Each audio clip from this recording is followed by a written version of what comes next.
an explanation of the Macrogonus Logs and the Lingerie effect.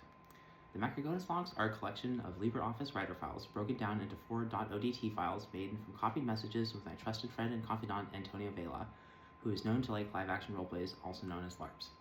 Another friend, Raymond, explained some of the details of his LARP experiences when we were at his home after Thunderdome 2025, which excited me to the art form, though I'm still naive to it as of this writing. I believe the LARPs that they had participated in were Star Wars themed, which, while versatile enough to be played, were too much of a distant memory for me to use the lore for my own character and purposes. I wanted to try a more contemporary concept where I understood the storyline completely and could introduce adult themes, especially drug use and level 1 tie-up games, in the hopes of seeing my love interest from the gym there. So I set about writing my own LARP, later reimagined as a live-action RPG, which is what the core of the Macrogonus Logs is. The rules for the RPG element and thematically based on the Mass Effect PC 2007. Paragon points were to be awarded for being a good example of your character and an athlete, and Renegade points were to be awarded for marksmanship, good-spirited villainy, and getting others to break character. This point system was the perfect basis for what amounts to a how to make a simulated society game with leaderboards and guns to play Assassin Bodyguard using verbal ID. Simunition only, please.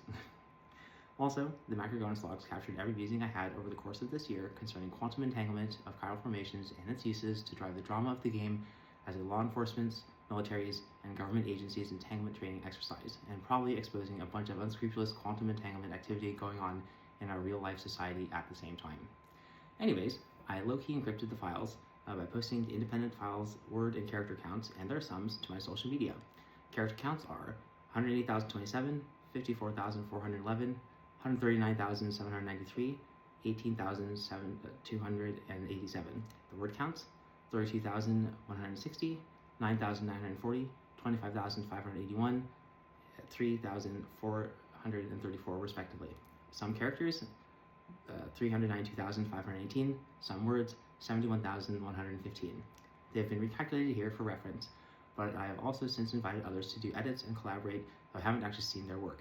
The point is that this game was supposed to be for everyone, with local constraints and cultures driving any changes, such as the Inglorious Bastards effect, the Hogwarts effect, the KGB effect, the Jackie Chan effect, and the Metal Gear effect in France, Britain, Russia, China, and Japan, respectively. I also heard that Saudi Arabia bought EA Games, so that spurred another spin-off entanglement trainer that I called the Rio effect.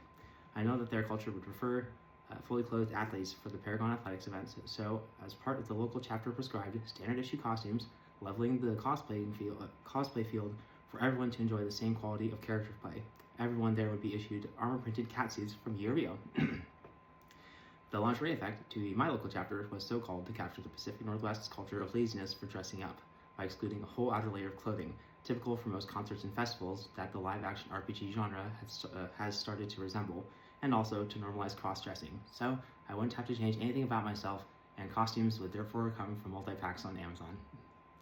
My future contributions to society, deriving my basic needs, and achieving personal fulfillment will hopefully come from working on educational quantum entanglement entertainment such as this. This is Toby Martin. Thanks, YouTube.